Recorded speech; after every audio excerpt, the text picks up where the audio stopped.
welcome back to the 5 Reasons YouTube channel. I am Alexander Toledo, and I am here after a 103-91 Heat loss to the Celtics here at home in what was mostly a competitive game. And plot twist, once again, the Heat lost in the fourth quarter.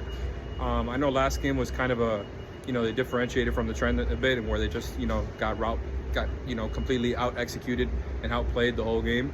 They kind of went back to normal in this game. They went back to being competitive throughout the game, not perfect, but competitive. It was a close game.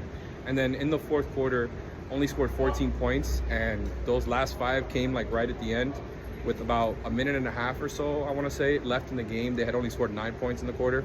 And when you look at it afterwards, like I said, 14 points, got outscored by 11 in the fourth quarter, gave up a 125 offensive rating to the Celtics in the quarter, while the Heat themselves scored 67 points per 100 possessions in the fourth quarter. It was 2 of 9 from 3 of 11 from 2. So once again, we go back to the theme of they can't find a way to score in the fourth quarter, and it ends up just kind of, snowballing into this, big lead for the other team, and all of a sudden the game is out of hand before you know it, right? Like I thought overall, Tyler, had an okay scoring game, but, the assist-to-turnover ratio, 6-4, not good enough against a Boston team, right?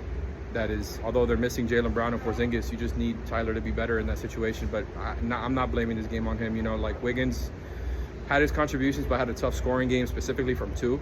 I think he went 3 of 8 from 3, so he was fine there. But he missed a lot of layups from 2. He was forcing a lot of stuff, trying to get foul calls, and then other times just straight up missing layups, like I mentioned. So that part wasn't good. And then 2 straight games now, after Bam had been playing so well for the last, 3 to 4 weeks or so, especially like as of late, now 2 straight games, he's had, terrible scoring games. They're not getting him involved. Like he had, I believe, 7 points in the first quarter, and then was just like not used offensively for the rest of the game as a scorer. It's always the same thing with him, where it's like he has these ebbs and flows, and of course part of it is on him, but they need to find a way to consistently keep him going. And that doesn't mean, he has to be your number 1 scorer night to night, but you can't just have him blending into the background when you already struggle to score so much as a team in general, right? So on top of that, I also got to mention the surprising starting lineup, right? Despite having mostly everybody available that you kind of expect to be available, they switched up the starting lineup and sent Davion Mitchell and Khalil Ward to the bench in place of Duncan Robinson and Jaime Jaquez. And shout out to Jaime, he actually had a decent game today, so it was cool to see him get going. It's surprising because I would have expected Highsmith to start in a game like this, especially if you were starting Duncan there for the offense, Highsmith for the defense. Since you're sending Davion to the bench, it felt like the logical place to go.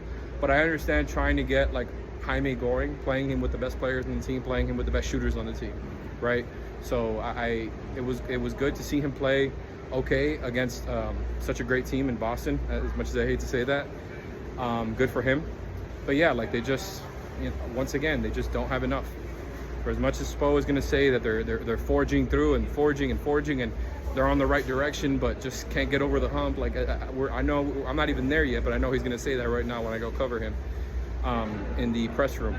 As much as he says all that, like it's just they don't have enough, especially not versus the great teams. Like they just run out of offense, and then bad habits snowball into big deficits.